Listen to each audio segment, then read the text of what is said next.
Hello बच्चों, आइए प्रश्न को देखते हैं। तो प्रश्न में पूछा गया है, निम्नलिखित में से कौन से यौगिक एल्डोल संघनन होगी जिसमें केनुजारो अभिक्रिया होगी और जिसमें उपयुक्त में से कोई अभिक्रिया नहीं होगी। एल्डोल संघनन तथा केनिजारो अभिक्रिया में संभावित उत्पादों की संरचना लिखिए। तो यहाँ हमारा दिया है फेनिल एसिटाल्डिहाइड। तो हमें पता करना है कि फेनिल एसिटाल्डिहाइड एल्डोल संघनन होगी या फिर केनुजारो अभिक्रिया देगी या इनमें से कोई नहीं। तो आइए मुख्य अवधारणा की चर्चा करते हैं। मुख्य अवधारणा।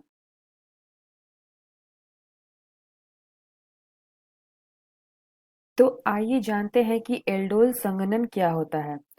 तो हम लिखेंगे एल्डोल संघनन।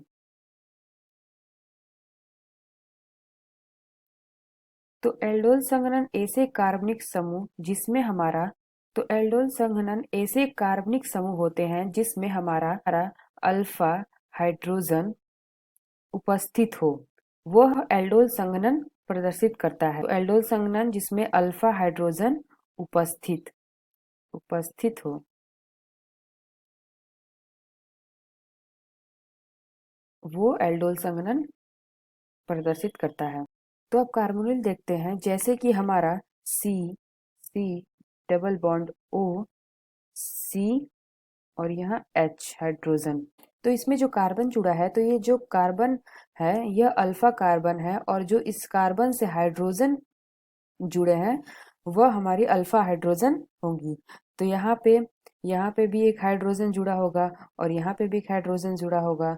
तो यहाँ पे एक हाइड्रोजन है या अल्फा हाइड्रोजन, तो यह अल्फा हाइड्रोजन होगी। अब कैनिजारो अभिक्रिया देखते हैं कि कैनिजारो अभिक्रिया क्या होती है। तो हम लिखेंगे कैनी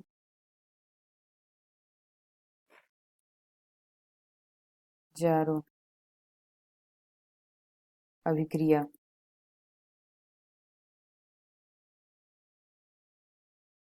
तो कैनिजारो अभिक्रिया की खोज 1851 में हुई थी। स्टानिस्लो कैनिजारो ने इसकी खोज की थी। स्टानिस्लो कैनिजारो। तो इस अभिक्रिया में बेंजल्डिहाइड नामक पदार्थ को अल्कोहल युक्त क्षार की उपस्थिति में बेंजोइक अम्ल में बदलते हैं, वह कैनिजारो अभिक्रिया कहलाती है। आइए फेनिल एसिटाल्डिहाइड को देखते हैं कि ये कौन सा अभिक्रिया देगी। तो आइए फेनिल एसिटाल्डिहाइड को लिखते हैं। तो यह हो जाएगा हमारा बेंजीन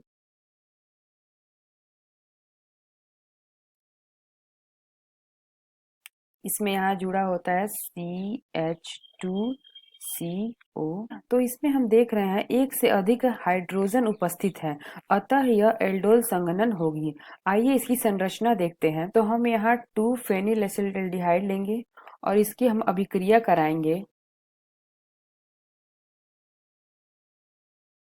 तो इसकी हम अभिक्रिया कराएंगे तनु सोडियम हाइड्रॉक्साइड की उपस्थिति में। तो ये हो जाएगा हमारा तनु NaOH।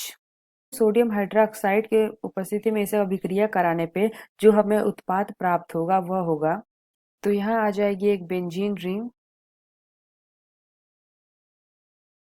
तो यहाँ इससे जुड़ेगा ये CH2, यहाँ हो जाएगा CH2 और ये CH और यहाँ आ जाएगा OH और इससे जुड़ जाएगा ये CH और यहाँ हो जाएगा CHO और दो यहाँ पे दो बेंजीन रिंग है, तो यहाँ पे एक और बेंजीन रिंग जुड़ जाएगी। तो यहाँ पे ये हमारा हो गया 1 2 3 4।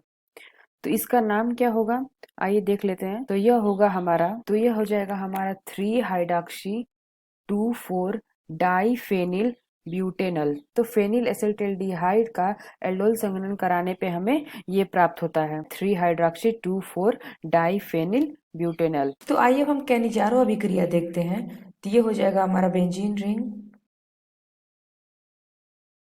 यहाँ पे हमारा CH2CHO, ये हो गया हमारा फेनिल एसिटाल्डिहाइड।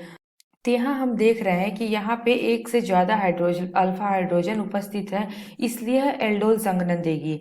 यह कैनिजारो अभिक्रिया नहीं देगी, तो इसलिए हम कह सकते हैं यह कैनिजारो अभिक्रिया नहीं देगी। कैनिजारो कैनिजारो अभिक्रिया एक अणु को ऑक्सीकृत करती है और एक को अपचयित करती है। तो यहाँ पे हम देख रहे हैं कि फेनिल एसिटाल्डिहाइड में एक से ज्यादा अल्फा हाइड्रोजन उपस्थित है, इसलिए यह एल्डोल संघनन देगी, ना कि कैनिजारो अभिक्रिया। तो आशा करते हैं आपको समझ में आया होगा। धन्यवाद।